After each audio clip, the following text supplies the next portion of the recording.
સતગુરુ મહારાજની Yeah.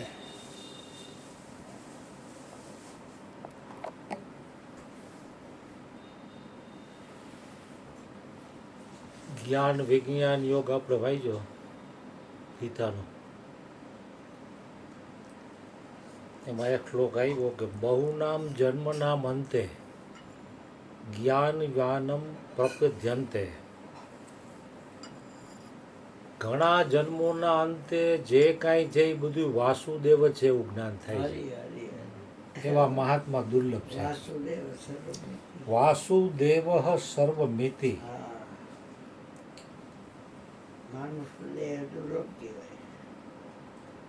એવા એવા મહાત્મા દુર્લભ છે.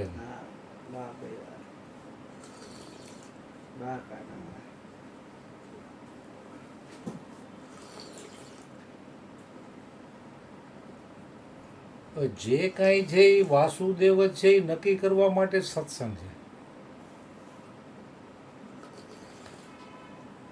તો એ જ્યાં સુધી નક્કી ન થાય ત્યાં સુધી આપણે સત્સંગમાં આવ્યા ને ગયા, આચરણમાં ન આવ્યું એટલે એ નકામું બધું. સાંભળવાથી કાન પાવન થાય, બોલવાથી જીભ પાવન થાય. જેમ ગંગામાં સ્નાન કરો એટલી વાર ઠંડક, બહાર નીકળો એટલે પાછી ગરમી.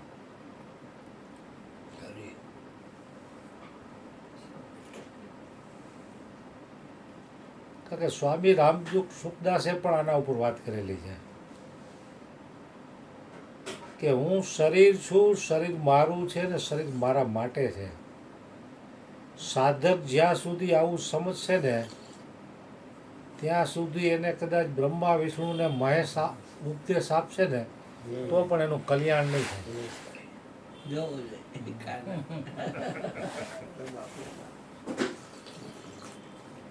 હું શરીર છું, શરીર મારું છે ને શરીર મારા માટે છે.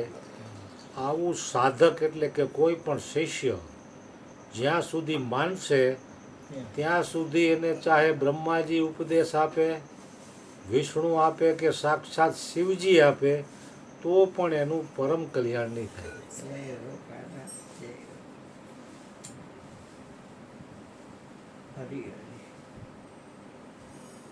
હવે અહીંયા રોજ ઉઠીને આપણને કહેવામાં આવે કે તમે શરીર નથી ને આપણે પોતાની જાતને શરીર સમજીએ.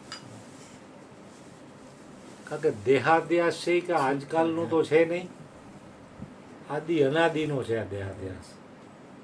84 લાખ યોનિઓમાંથી જે યોનિ જે જીવને એના કર્મ અનુસાર પ્રાપ્ત થાય એમાં એ માની લો કે ગાય બની તો એ ગાય એમ માટે હું શરીર છું. પોપટ બન્યો તો પોપટ એમ માને હું આ શરીર છું. કોઈ પણ યોનિ હોય તો ફક્ત ને ફક્ત મનુષ્ય યોનિમાંથી જ બહાર નીકળવાનું આ એક બારું છે. બીજી એક યોનિઓમાંથી આ જીવ બહાર નીકળી ન શકે.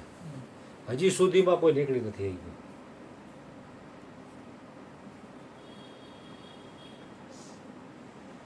બડે ભાગ્ય માનુષ તન પાવા, સુર દુર્લભ સદ ગ્રંથ હી ગાવા.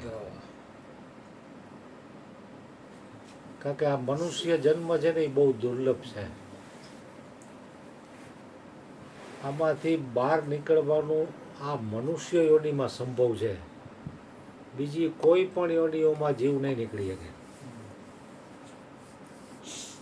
કારણ કે મનુષ્યને પરમાત્માએ વિશેષ બુદ્ધિ આપી છે ને પાછો એને સ્વતંત્ર બનાવ્યો છે. એ ધારે તો પોતાનું કલ્યાણ કરી શકે અને બીજી તમામ યોનિમાં સ્વતંત્રતા નથી.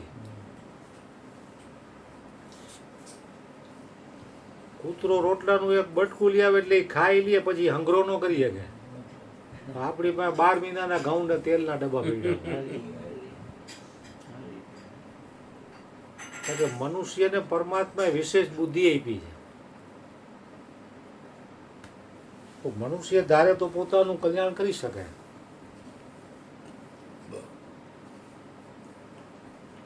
તો પરમાત્માએ જે કાંઈ એનામાં ઐશ્વર્ય મૂક્યું, જે કાંઈ સદબુદ્ધિ આપી એનો મનુષ્ય દુરુપયોગ કર્યો. કારણ કે સ્વતંત્ર બનાવ્યો છે ને.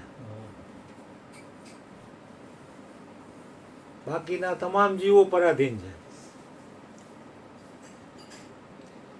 તો પરમાત્માએ જે કાંઈ એને વિશેષતા આપી છે 84 લાખ જન્મોમાં ફક્ત મનુષ્યને, એનો જો એ સદુપયોગ કરે તો એનું કલ્યાણ થઈ જાય, પણ દુરુપયોગ કરે તો પાછો એ પતનમાં 84માં પાછો જાય. એટલે એક દિવસના સત્સંગથી કે એક વખત ઉપદેશ લઈ લેવાથી કામ પતે એવું નથી.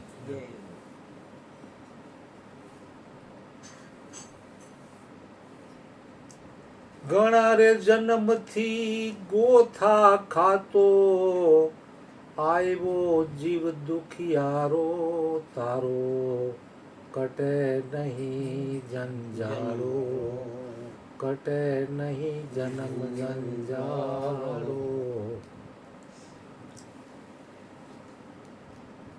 કારણ કે આનો છે ને કાયમ અભ્યાસ કરવો પડશે. સત્સંગમાં આવી શકો તો બલિહારી, ન આવો તો જ્યાં ટાઈમ મળે ત્યાં.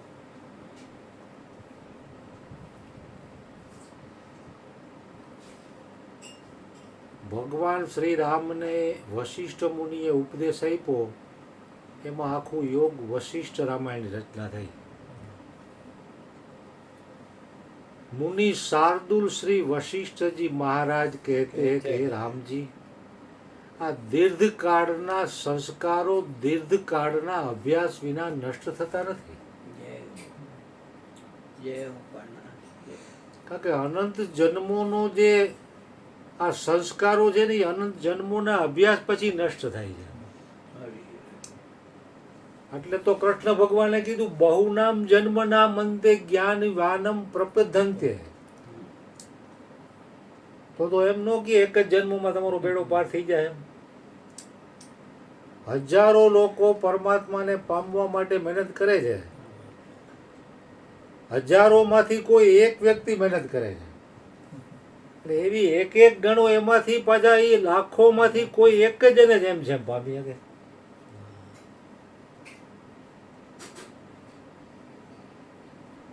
એટલે પરમાત્મા દુર્લભ નથી. પરમાત્મા પ્રાપ્ત કરાવવા જેને દુર્લભ નથી લાગતા એવા મહાપુરુષોનું મળવું દુર્લભ છે. મોટે ભાગે જીવ છે ને પોતાના પગ ઉપર જ કુવાડો મારે કે ઈ તો બાપજી કહેવાય, ઈ બ્રહ્મચારી રહ્યા, ઈ કાયમ ભજન સત્સંગ કરીએ કે અમે ન કરીએ કે.